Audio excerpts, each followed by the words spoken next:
Hi friends, tonight I wanted to talk to y'all about why we need to supplement our kids' diets and how to choose the right vitamins and supplements, and also where to source some of the food that we've been talking about the last few weeks. I've had a lot of questions about where to get things like the einkorn flour or the organic food from a reputable place that also isn't super expensive.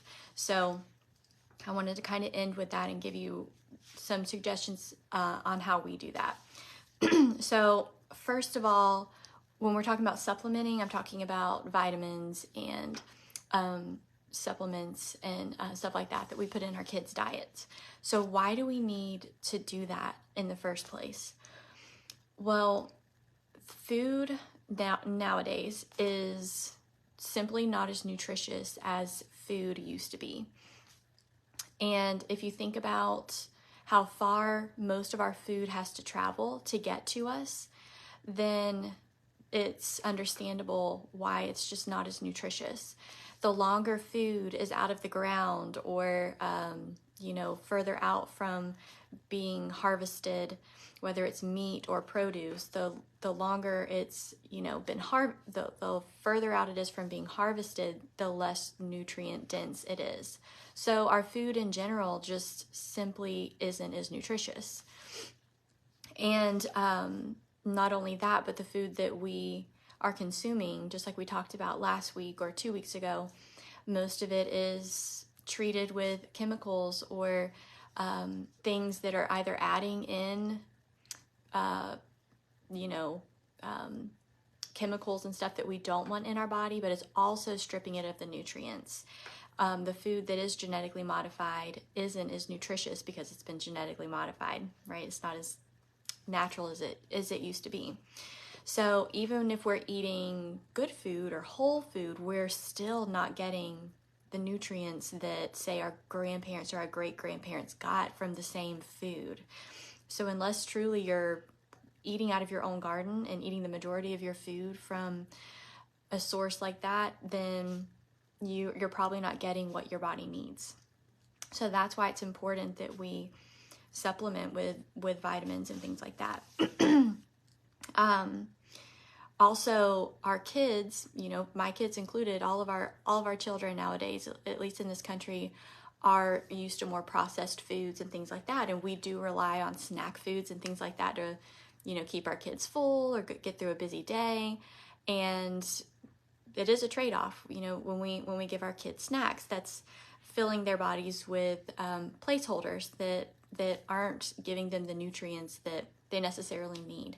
So that's something that, we all do, and I would argue that we have to do at times, but then I do think it's important that we recognize it and know that we also have to make up for that with feeding them, really well when we can, and also making sure that they're getting, that we're filling in the gaps with vitamins and supplements and things like that.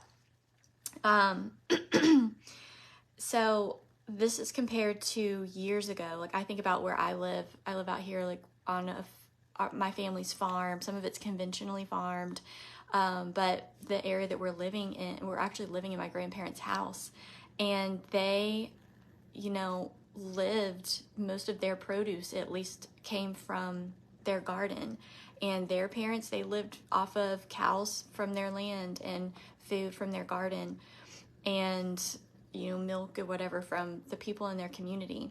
It wasn't hard to get nutrient dense food. And but nowadays, not only is the food different, like I was just saying, but we cook different. There's skills that I don't have that, my great grandma especially had. We don't cook in such a way that those foods retain all the nutrients and, that bring out all the potential of that food like people used to do. We kind of cook for convenience now. That's another reason to kind of pay attention to what we're eating, but also to know that while we're learning, just like, I learned I probably wasn't or cooking at the right temperature. While we're learning all that, we can feel good knowing that we're supplementing our kids. So, yes, it's really difficult to get all the macro, maybe not the macros, but especially the micronutrients in especially your growing kids' diet with how we live nowadays. And that's in a let's just say a very typical healthy child. Even in a healthy diet, they may not be getting what they need. But the last few weeks, I've been talking about my kids, for example, who for a few years until we handled the situation dealt with having a leaky gut and bacterial overgrowth in their gut, and they weren't absorbing nutrients, and the vitamins I was giving them, they weren't, we had them tested, they weren't absorbing those nutrients. They looked like a nutrient deficient child, and that was really scary, right? But those babies, those toddlers and children that are having that bacterial overgrowth and they're not absorbing their nutrients, they're not getting the toxins out, they're picky eating, right? We talked about last week or the week before how that yeast overgrowth in the gut causes them to crave carbs and sugar, and that's really difficult to overcome, the picky eating and stuff. So when a child is battling that, it's even more important to fill in those gaps with vitamins and nutrients while you're trying to build up their tolerance to good food, essentially, and heal their bodies so that they crave good food. And it takes a while to build up a child's gut microbiome. While you're doing that, it's important to find vitamins that work for them and that are filling in those gaps. So when I didn't really realize the importance of good quality vitamins and stuff for my kids. When we finally did get tested, we were going through that homeopathic program, the elimination diet and all that, you would probably be surprised at how many vitamins and supplements and the dosages of those vitamins and supplements that my 3-year-old was on. I was surprised by it, and even like, oh my goodness, can I give him this much in a day? Like vitamin C, like, is it okay to give him that much or whatever? And that was under the care of a doctor who was looking at his results and was doing all that. But just to say, my child was way more depleted than I ever thought. And it took a lot more of those, manufactured vitamins while we were fixing other things, and he didn't have a very broad diet, to get his stores of those nutrients up to where they should be was a lot of hard work. But what that showed me was just on a daily basis, he needed that support in his body. So the goal of that program was that he didn't have to take those, however many grams of vitamin C and this and that a day. Once we were done with the program and we dealt with the yeast in his gut and got his, stores within his body up to where they should be, that he could go down to what was normal. And I had to learn what normal was. That's what I wanted to tell y'all about, was what we do on a normal basis, what vitamins and types of supplements and stuff that we as mom and dad and the kids and the baby in our home as well, what we take. So I'll start there. This is what we do on a daily basis. So for me, I take a multivitamin. This doubles actually as a pre and postnatal as well. I take a probiotic every day. Stress relief complex, which is ashwagandha and L-theanine. And then omegas. One is more like a women's health type of omega blend, and then a general omega blend. And then essentially a magnesium blend with a few other minerals for bone health and immunity and stuff like that. So that's what I take on a regular basis. That's like my daily thing. My husband pretty much just takes a multivitamin, a probiotic, the omegas, and typically we also take a pill that has like just really concentrated antioxidants and stuff like that. So for my kids, when they're not doing this program, they're not under the care of the homeopathic doctor we work with on a daily basis, they take a multivitamin. They each take 2 a day because they're both over 4 years old. They each get an adult dose of vitamin C a day. A probiotic they each get, and this is the same probiotic that we take. And then they get a kid's dosage of omegas every day. They each get one of those. And for the baby, just for a fun fact, I have a 5-month-old, and you know, our baby came to us with a few things in his medical history and things like that, even though we got him at birth. And so we've really been working hard to build up his gut health and his immune system. And these things, we've seen a really big improvement once we did that. So I told y'all the first week how I had his gut tested with a home test, and they told me exactly what to get him on as far as a probiotic for his gut health. They identified which strain of bacteria was deficient in his gut, since he had to be on antibiotics. So this is something, this was the suggested brand because it had the pre and the probiotic that he was specifically deficient in. And I saw a change in his digestion. It became much more normalized and all that once he was on this. So he gets this, it's powder. You open up a little packet of powder and you put it in his formula bottle. So he gets that every day. He also gets a packet of powder of an early allergen introduction powder that we're doing with him.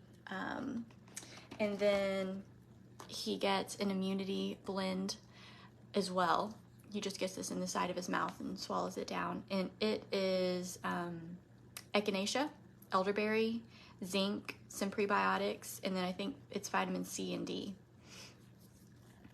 So I actually think this has probably made the biggest difference. The last time I had to take him to the hospital with respiratory issues and just catching his like 3rd virus in his life, we started him on this and drinking bone broth and stuff, and we saw a really big change with that. So I'll link this. This is something you just get off of Amazon, as well as the probiotics. So I'll put a link to those in the bottom. And so I also wanted to just show y'all, since we've started being really intentional about the quality of vitamins, and many of these vitamins are the ones that their daily ones are just continued from their homeopathic program. So it's what was recommended by their homeopathic doctor. And I knew about this brand beforehand. We were already using them to a point beforehand. Jenny's watching this, so she's the one that introduced me to this brand. But since we've been doing this, they haven't been medicated for anything, and they haven't been on antibiotics, and haven't had to take them to the doctor for being sick. They might have caught something and fought it off, but we have not been like, I'm talking about my 2 older ones that had a more typical medical history. I haven't had to take them to the doctor for a sickness and had to have medication. Like, I feel like these truly are supporting their body, and we've gone 2 solid years without having to get prescription medication and antibiotics that can disrupt their gut microbiome and things like that. But besides the daily things, we do a lot of preventative things, so I wanted to show that to y'all. So for example, we live on a farm, so just a lot of dust and pollen and things like that, with the potential for all that. So to prevent sinus infection and ear infections when I can tell they're getting congested and things like that, we have homeopathic allergy and sinus pills that dissolve under their tongue, and we use those. We have a blend, this is called Nutriferon, and it has like an interferon boosting complex in it, essentially. Melissa, that's a great question. I'll answer that in just a minute when I find my probiotic. But at the first sign, I will crush this up, or my son can swallow pills, and he'll take one of these. For the adults in the house, if we're feeling poorly, I have a separate vitamin D and a separate zinc that we take.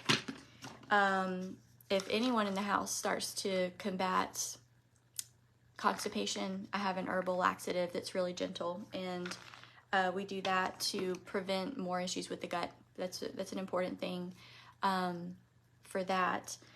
And then if they're congested and starting to act like they're going to get an ear infection or something, since I've been using colloidal silver in their ears preventatively at the first sign of a possible ear infection, we haven't had one.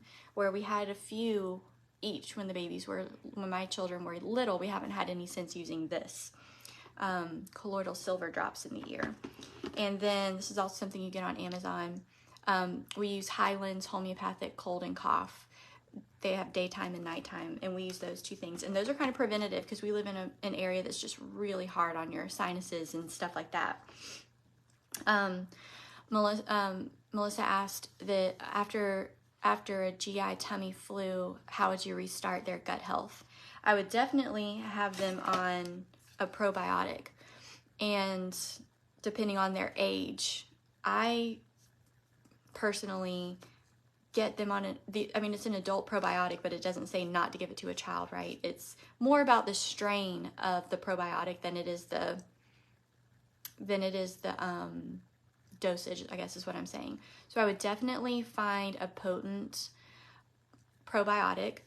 Technically, if you know they've been sick, like my son, he was sick and he was on an antibiotic, I would look into having their gut tested to see what strain they need. Because like I said, this is specific to what my baby needed, and he's too young for me to comfortably give him the same one that we've taken, that the adults and the kids in the house take. So I don't know how old your little one is, but that's the first thing I would do, and I know that this one works well. The other reason I like this one specifically, oh goodness, that sounds miserable. 5 out of the 6 of us within 24 to 48 hours last weekend. That sounds miserable. I don't know what's worse, when kids are sick and mommy has to look at a sick child, or when mommy's sick and can't take care of the sick child. So, oh, that's right, you have twins. So yeah, I've used this with my kids since they were that age, at least, 3. And this specifically has 4 of the most common strains. It's a really comprehensive one. 4 of the most common strains. So, yes, I'll link this for you, Melissa. And 2, the reason I'm not just spouting off all the brands and stuff like that is because I'm a distributor for most of these vitamins come from the same place, and I didn't want this to just be a commercial, because I'm going to talk to y'all about how to find a good brand of vitamins. But if y'all are interested in the ones that we take that, obviously I personally recommend, then just know, I get a commission from that. But really, I do that for a discount because we take so much of them that the discount helps to be a distributor. But that's definitely not like my job. So y'all might have a brand that works better, and I wanted to kind of teach y'all how to do that. So yes, 20 weeks of morning sickness over. Twins with the flu, with the GI flu especially. That sounds miserable. Glad y'all are feeling better. Hopefully you're feeling better. I wanted to show you this too for sinuses. I haven't used this with the kids yet because it burns a little bit, but it works so well. So instead of Afrin, that has that rebound effect in the nasal passages when you're all congested or compacted, then this is what I use, and I'll link this in there too. It's called X Clear, and it has something called capsicum oleoresin or something like that, and it works like magic. So this is my recommended thing if you don't want Flonase, which has a not stimulant necessarily, kind of like a steroidal effect, or you don't want to use Afrin and have that rebound effect that's really miserable. This doesn't have any side effects, and it's just really wonderful.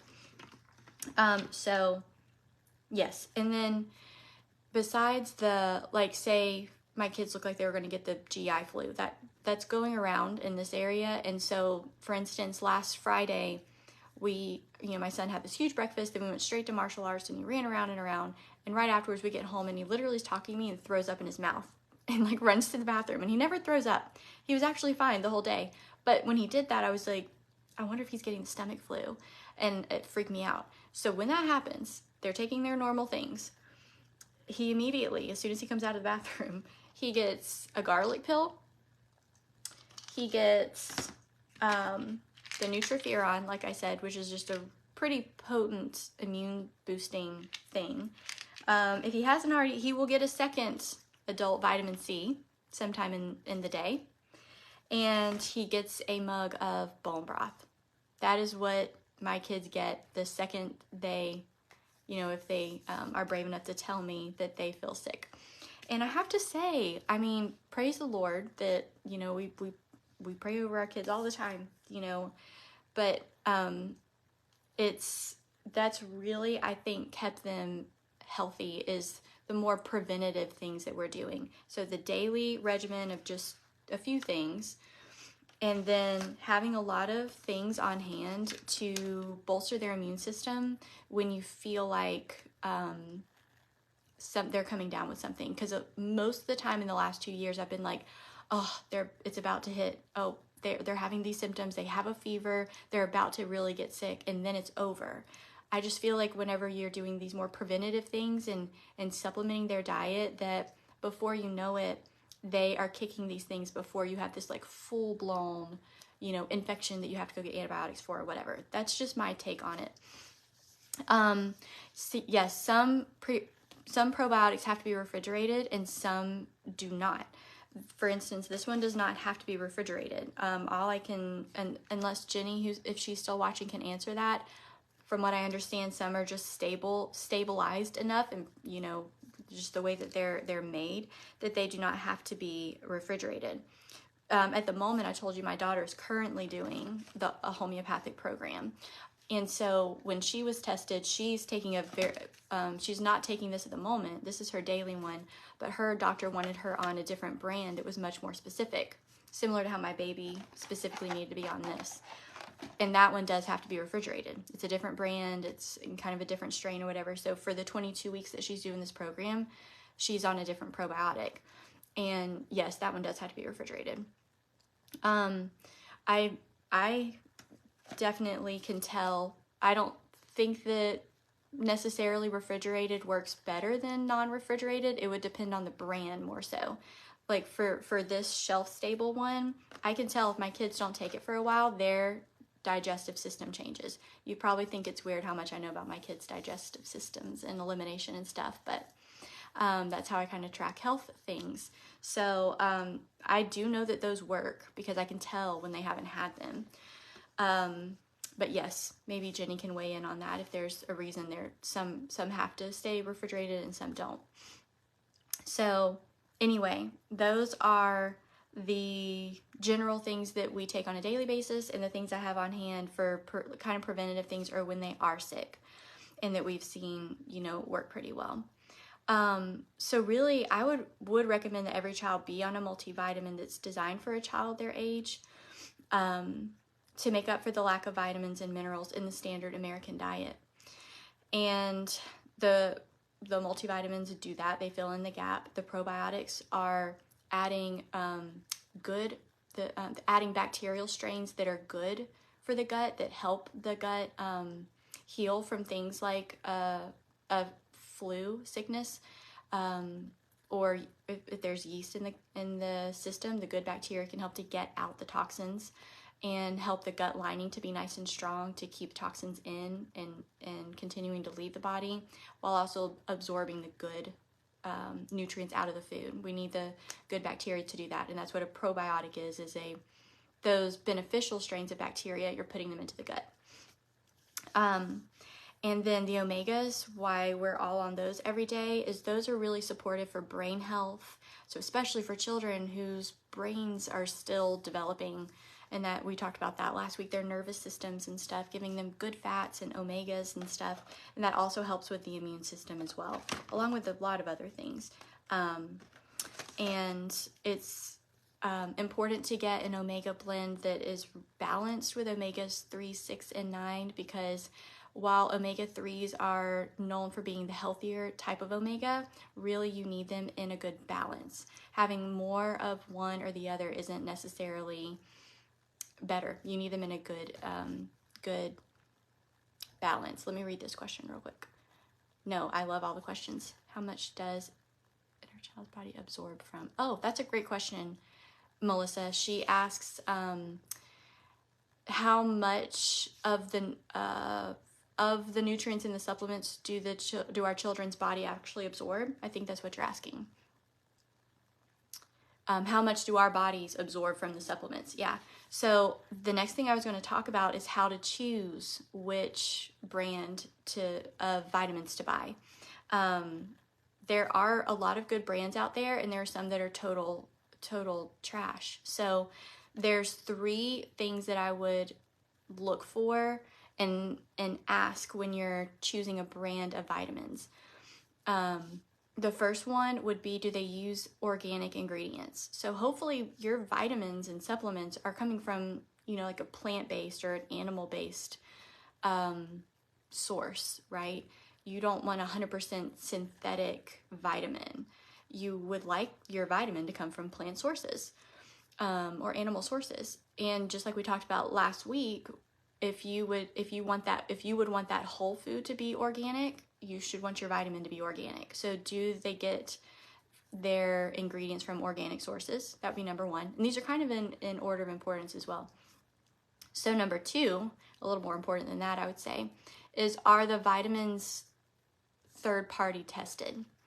So if a vitamin company makes a claim like, this supplement decreases the risk of heart disease by 50%, that claim should be supported by a study. You can't just make a claim. There has to be a reason you made that claim. There has to be some evidence. So then, is that study a third party? It should be. Meaning the company should not do its own research.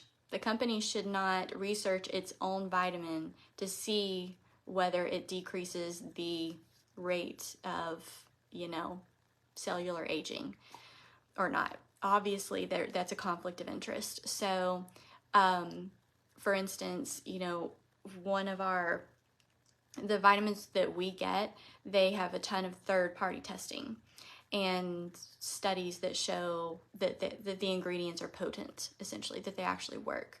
And so if your company paid for a study to be done on the vitamins, then you can't really trust that. That would really be with anything, right? So our third-party tested, that's something that should be transparent and on a website, a reputable website for vitamins and supplements and things. And then the third thing that's also very important, probably the most important, is what is the specific vitamin's bioavailability? What that means is just what Melissa was asking. How much of our bodies, how much of that supplement is actually absorbed by our body? That's what bioavailability is. And typically, this is the frustrating part. The cheaper a vitamin is, you can safely say the less bioavailable the nutrients in that vitamin is. So bioavailability is the percentage of nutrients that actually makes it down to our intestinal tract and gets absorbed and used by the body. There's a percentage of food, right? Food should be bioavailable as well, but especially vitamins, because they're not totally synthetic, but because they're manufactured, the way in which they're manufactured, the coating, there's different factors on how a vitamin is made that determines how much actually makes it through, the chewing process, or the saliva and the breakdown that happens with the enzymes, the stomach acid, and actually gets absorbed. Very cheap vitamins, by the time they make it through all that and all the acid and all that, your body's not using any of that. It's just a waste of money. So you might not have paid a lot of money, but you're also not getting anything. So that's why it's important to ask what the bioavailability of that is. And yes, sometimes you have to do some digging. Sometimes it's easier to just call and be like, hey, do you have information on this? Or, that's why word of mouth is helpful and stuff. And a good vitamin company will have that more forthcoming. It shouldn't be hard to find information like that. So, that's the 3 things I would look for: organic ingredients, third-party tested, and the bioavailability of the vitamin, because there are some that are not bioavailable. I told the story last week of how when I was pregnant with my first baby, I wasn't eating very well. My gut, I know, was not in the best state because later I was tested with it and all that. But I could only stomach the sour gummy vitamins that I got from Walmart. I couldn't stomach real vitamins, and that's twofold. One is probably I could stomach it because I was literally just eating candy. Like probably none of those nutrients were making it to my body and helping me in any way. And the second thing is, when your body is in a good state, you really should be able to stomach your vitamins. Maybe not on a completely, hey Jessica, a completely empty stomach, but even my multivitamins, I can take on an empty stomach and not throw them up. My stomach might turn a little bit, honestly, but if I take them with breakfast, I'm fine. Whereas when I was pregnant, whatever I was taking then, I don't even know what it was, I would just throw it right back up if I hadn't had like a full meal like 30 minutes before. That's not good. That tells me something about my body, and it also tells me something about the vitamins. So yes, I was taking better quality vitamins when I was pregnant with my second baby, and I absolutely had a healthier pregnancy and had a healthier baby. So it's really important, definitely if you're pregnant, you should not skip prenatal vitamins. We already established the fact that we don't get all the nutrients our body needs from a typical American diet. So especially if you're pregnant, it's really important to be on a really good prenatal. And then I also wanted to say this. I told y'all what we take now on a daily basis, just the few things that I have my kids take are a continuation of the homeopathic program we did. They went down to a normal everyday dose, like what's on the package, instead of those high doses that she had put them on. But there came a point where we were moving, we wanted to build a house, we're still waiting to build that house. But we were like, hey, where can we cut some costs? Like, where can we change our budget and stuff? And I'm like, we worked really hard. We did this whole program. Like, let's not pay what we're paying for these vitamins because they're not the most expensive. But like I said, I'll tell you ways that we're kind of saving money on getting these vitamins, but they weren't the cheapest. They worked, but I was like, let's see if they're healthy enough to just kind of do whatever. So I went on Amazon and I kind of got like the highest rated, just, popular brand vitamins on Amazon. It had a probiotic in it, so it was like double win. I replaced their, the stuff that I order for them with just like much cheaper Amazon vitamins. It did not take long, and I'm telling y'all, their mood changed, their energy levels, like they're children, and their energy levels were lower. Their digestion totally changed. They like stopped pooping. I know that's weird, but most of y'all are moms. Like they were like different children when I put them on kind of cheaper over-the-counter vitamins compared to what we had been on. And after a few weeks of putting them back, I did that for like a month, and after a few weeks of having them back on the other vitamins that I ordered, they were kind of back to normal. Like there was a definite change. So no matter what brand you go with, make sure they are higher quality. And that's the sad part, is that, cost effectiveness and actual effectiveness of the vitamins, they're opposing. Like you do have to pay more money for good vitamins. And that's the sad truth. But like I said, the cheap vitamins, like what I was buying before and what I tried to give my kids, and it seemed like they started catching every cold and flu out there where we hadn't really been dealing with that. I would argue that it's cheaper to prevent things on the front end and just live healthier and not have as much issues later on. Personally, that's how I feel about it, even though it is more expensive to buy them. So then I went to talk about some ways that we offset the cost of buying those vitamins and those supplements and stuff. So I told you one way is that I'm a distributor for the company that we get our vitamins, most of our vitamins, not all of them, through. And that's more so, I don't have like a lot of people that buy through me, but I get a discount for the vitamins. So that's one way to do it. And a lot of companies have that option. That's one thing that helps us for sure. But also, we just made a lot of personal choices about, for instance, stopping subscriptions for hair products or things like that. Like I cut off all kind of my, subscriptions that I had. And personally, I chose to, stop doing things like getting my hair colored or, buying expensive makeup. We've made little changes like that that have helped me put that money into our health budget. We also, I don't love to cook, but it's just something that we have to do for what we talked about last week, for health reasons, and to be able to afford the things that we've found keep our children healthier is I just cook more at home. We buy food in bulk. We cook more with whole food. That's typically cheaper. We do a lot less snack food. I'd like to say we eat out less, and we do, but that's just really hard. We still, like to go eat out, once a week or so. But I also use a lot more natural and simpler products, like hygiene products and cleaning products. Like most of our cleaning products, I make them, or they're like super concentrated and I buy them like every year or whatever. I have like a 5-gallon thing of dishwashing dishwashing detergent, like for hand washing dishes. And we just get like gallons of Castile soap, and that's what we use, and things like that. So we cut a lot of cost with how we like clean the house and do stuff like that. Personally, I don't really shop for clothes. It's very few and far between that we like go shopping and things like that and new toys and all that. We have plenty of what we need, and like that's where our money really goes to food and health products. So that can be very frustrating for families to be like, I can't do that. But I would encourage you just to look and see like, what do you actually not need? It might not be that, you might not cut out the same things that we do, but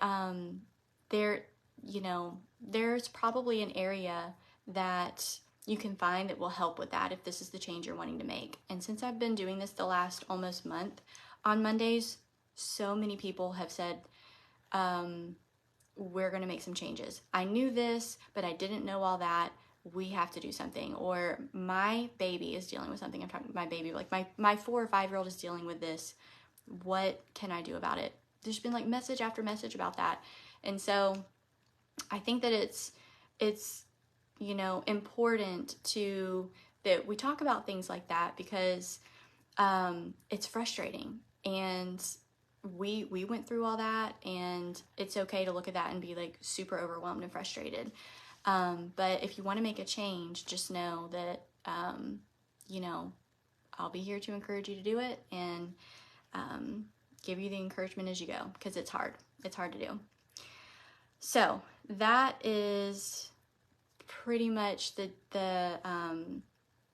all the information I have on the vitamins that we use and how we use them, and ways that we make that a little more cost effective. The other thing is, I mentioned that we cook a lot more at home and buy in bulk. So I've got a lot of questions about that too, especially about where to get the einkorn flour. A lot of people have been asking about that the last few weeks. So I wanted to kind of give y'all the sources where we get our food in bulk and the healthier food, and how we do that, and also kind of tie that in because it helps with affording some of the vitamins and stuff that I found that we need.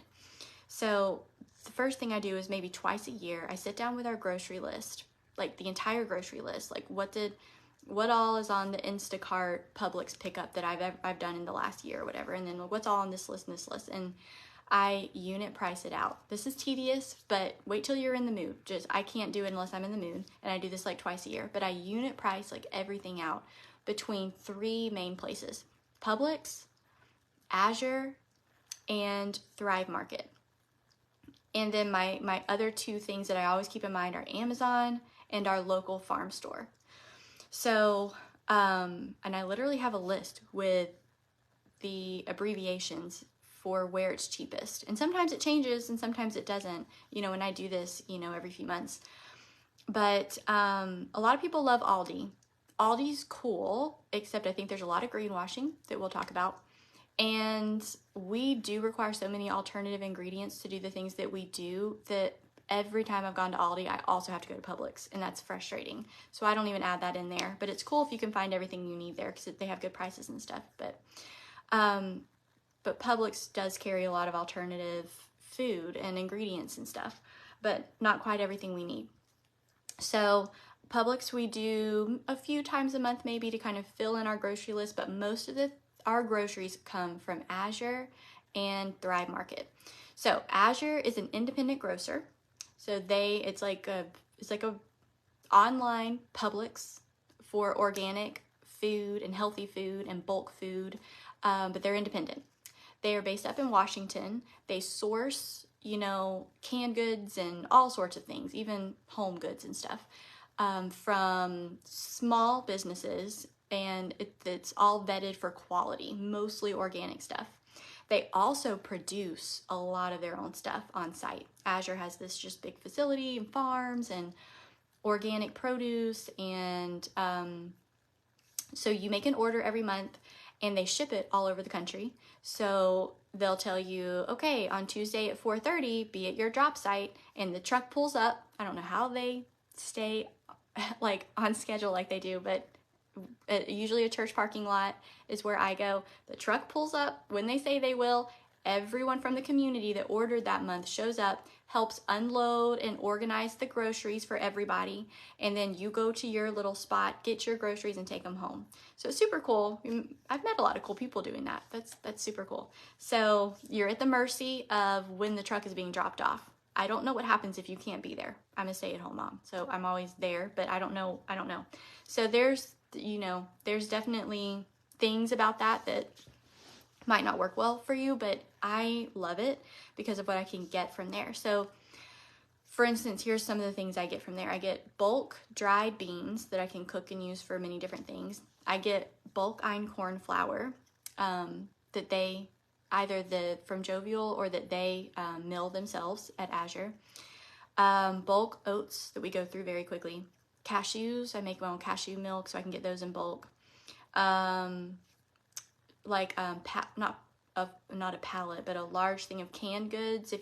So the unit price is just a lot lower than going to Publix if you can get 10 cans of diced tomatoes, instead of one.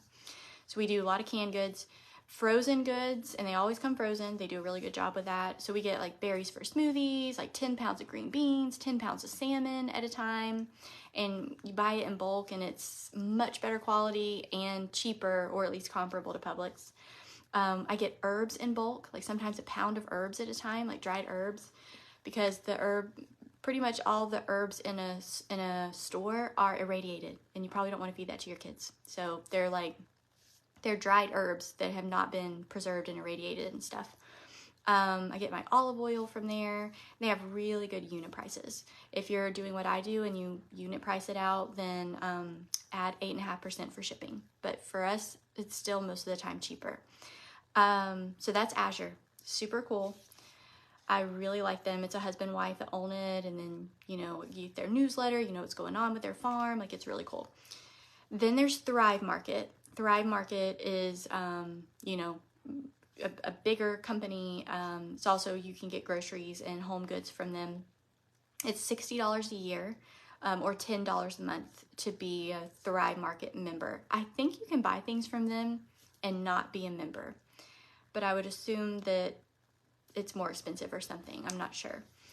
Thrive Market I looked into when it was just my husband and me, and we were even back then trying to do some healthy changes, and it really wasn't worth the money because with the membership and how we were eating, it wasn't cheaper than me going to a store. But once we found out what our kids were sensitive to and changed some of our ideas about what and how to feed them, Thrive is worth the money, because what I would be buying from Publix, I can buy from them for cheaper. So they're much more like dry goods. So I can get like a lot of pasta, like, gluten-free pasta at Publix is expensive. So you can get it a lot cheaper at Thrive. If you do a monthly subscription, well, you can do subscriptions that range from weekly to bi-monthly. You can change what you get when. And if you do it through a subscription, then there's another discount on top of that. And usually if you buy 3 or more of something, there's another discount. And they always run sales and stuff like that. You can even shop by diet. So you can put in GAPS diet, you can put in gluten-free, and then shop that way. That's a good place to get snack foods. So we don't do a lot of snack foods, but there's kind of 3 types of snacks that I keep that I can grab if we're going to our homeschool co-op for the day, if we're going to be gone all day. And we're going to be gone so long I can't bring like Whole Foods or, you know, something cold. So there's a few packaged snacks that, you know, we keep on hand, and they have a lot more healthy snacks and stuff that are a better price compared to Publix. And then also someone asked recently in the last week after the last video about where to get meat. And you can get good quality meat from Thrive Market. But for us, it's more expensive than what we're getting. So other things that we get from Thrive Market are einkorn flour. Again, I can get those from any of these sources, but it depends on who has it in stock. And any sort of special, like if Christmas is coming up and I want candy without food dye in it, or candy canes without dye or high fructose corn syrup, I get it from there. So they have all these like alternative things. Or if I know we're doing like a big bonfire, I can order marshmallows that don't have blue dye in it. Yes, marshmallows have blue dye and high fructose corn syrup for whatever reason. And so I can get food that I'm okay with my kids having, but they're not like missing out. That's what's really cool about Thrive. And I haven't found that in stores. And then condiments, canned goods, you know, all that sort of thing you can get from there. So those are my like the 3 main places. I also use Amazon Subscribe and Save for things like einkorn, again, because for whatever reason, Jovial's a smaller company, great company, but sometimes Amazon's out, sometimes Thrive is out. I always get it from somewhere. But then like I get our beef tallow that we use for skincare and wounds and cooking. I get that from a small business off of Amazon. And then just other specialty items, like if I want food coloring that's plant-based, I can get that off of Amazon way cheaper. But I would be careful of buying certain brands off of Amazon because it's not vetted. You know, I know if I get something from Thrive or Azure that they vetted the brand, but you just hear horror stories about some, especially vitamins off of Amazon that are like possibly laced with things. Just Amazon is not where to go to get your vitamins. So that's my personal story. So I've also had people in the last week ask if I'm familiar with ButcherBox and Misfit Markets. I've looked into both of them. ButcherBox was out of my price range for sure. So, but it looked like it was good quality. And it might be worth it if you don't have like a local ranch that you can get meat from. So for us, we get grass-fed, grass-finished beef, any cut, from ground beef to filet mignon, all for $4 a pound packaged. And we're probably going to find somewhere that's closer to us because we have to drive a long way to get that. But I'm hoping we can find something comparable. That's what we do. Obviously, that's much cheaper. And then my husband, you know, hunts and gets venison, and that's just the price of processing and packaging. And then we raise our own pigs, so you know, we get meat that way. And then we have a local farm store that we love that we get our whole chickens from. And if you don't have things like that, then something like ButcherBox or Thrive Market might be really good. But I don't have a lot of suggestions for where to get meat that's not local. I would really suggest you get local meat because you can usually get bones with it and do things like stock and use other parts of the animal. And then Misfit Market, I looked into a while back, and you know, I didn't really like it because I felt like I was at the liberty of whatever I got that month, right? So if I didn't know how to cook with, I don't know, some random squash or something, I was like, what do I do with that? I feel like I'm wasting it. But it's a great idea. What they do is they use the discarded fruits and vegetables that supermarkets won't take because they look ugly, but they are, you know, they taste exactly the same, but maybe they're shaped weird or something like that. Misfits Markets, you know, so, and it's usually, I don't know if it's all organic, but it's usually good quality. It probably is because usually GMO produce all kind of looks the same. But then they ship it to you. But I think it's kind of, you can get different size boxes, but I think it's whatever they kind of have on hand. Now I feel a little more comfortable in the kitchen. That would probably be fine, you know, to be like, oh, this is what I have. And then so I can make all these things with it. So, but yes, recently my friend Alicia said that it looked really cool when it came to price and stuff like that. So Misfit Market might be a cool place to get produce. Like I said, we get some produce from Azure, and some of it does great and lasts me like a whole month, even though it comes from Washington. And other types of produce doesn't last as like through the month. So that's hit or miss. So between Azure and our local farm store that sells produce, and then kind of filling it out with Publix when we have to, that's what we do for produce. And then of course, like if you're near like an Everman's or a Whole Foods or something like that, you might have good quality food, but it's really pricey and inconvenient. And so some of y'all might wonder why not just shop like for organic food at Publix or Aldi for the convenience and the price. But it's actually not always cheaper, for one thing.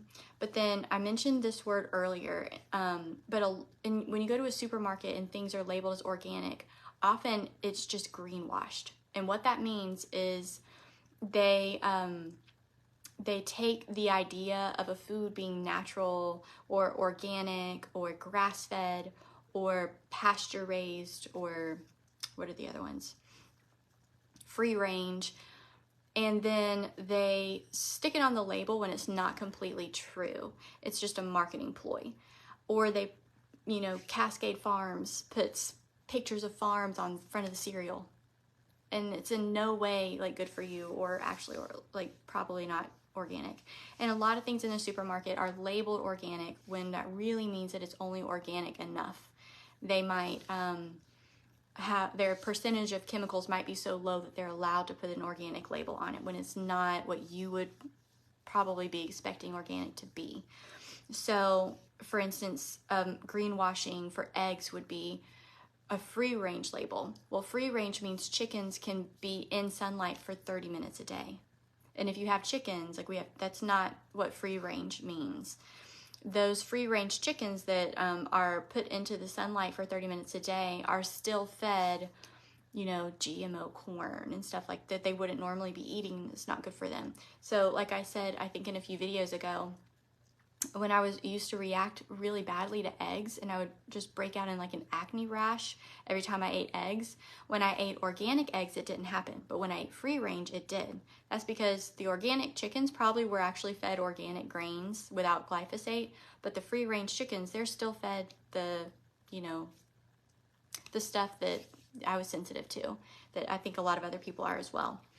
So there's a really good video that I found. It's on my Facebook page, but I'll link it on here, and it is about just a really successful regenerative farm and how they were doing really well until the greenwashing really started, and they started losing a big customer base, and just how it hurts. It's not good for our health, and it's not good for local farms and stuff like that.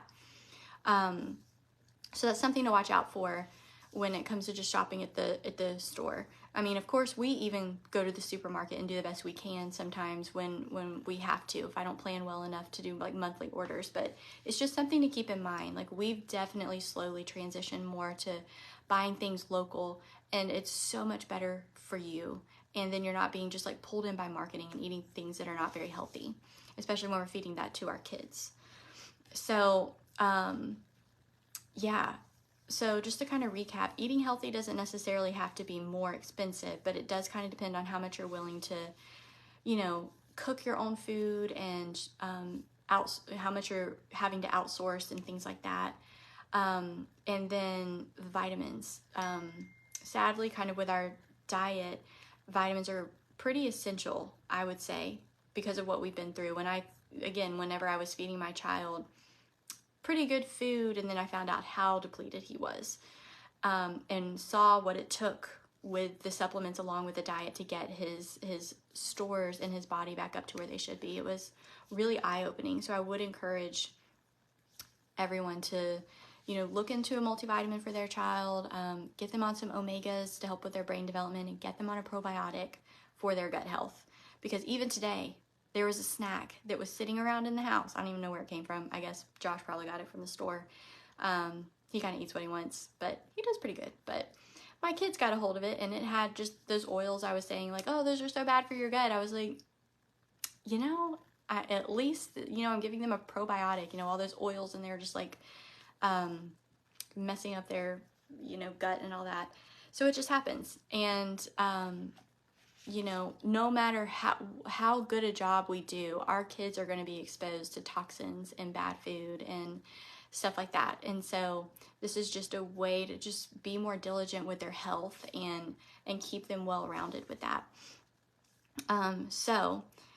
And thank you for asking questions too as we were going. That's really helpful. And if you have any questions afterward, obviously let me know. It's been crazy how many people have reached out about their kids having similar issues, or giving me resources or whatever. That's been really cool. So thank you for that. And then lastly, I'll link some of these things. And then also, I am starting up my newsletter again. You know, now I have my baby's 5 months old. I'm kind of out of, I'm not going back into the office necessarily as a PT, but I'm kind of out of maternity leave. So what I'm going to do is start up my newsletter. And if you're interested, I'll be linking these videos with all the resources in my newsletter, with a bunch of other resources like my blog posts that are more physical therapy related and things like that. So if you're interested, probably tomorrow I'll send out April's newsletter, and you can sign up to be on the newsletter. I'll put a link to my website. It's mombodiespt.com. And you can, you know, just like you can scroll to the bottom or wait for the pop-up and sign up for the newsletter, and then you'll get that every month with a lot of these free resources. And some of these companies, like I haven't really talked about some of the ones I'm an affiliate with, but I'm an affiliate and ambassador for different brands and stuff. So if there's discount codes or sales coming on for some of these products, then that can be in the newsletter as well, and y'all can have access to that. Plus, it's just fun because I like putting in resources like books that I'm reading and things like that that are related to all this, and I'll put all that in there as well. So yes, please sign up for the newsletter, and you can have all this in your inbox every month. So thanks for listening, and I can't wait to talk to some of y'all later about this. And let me know if you have any questions, and if it's something I've learned about, I would be happy to talk to y'all about it. So see you next time.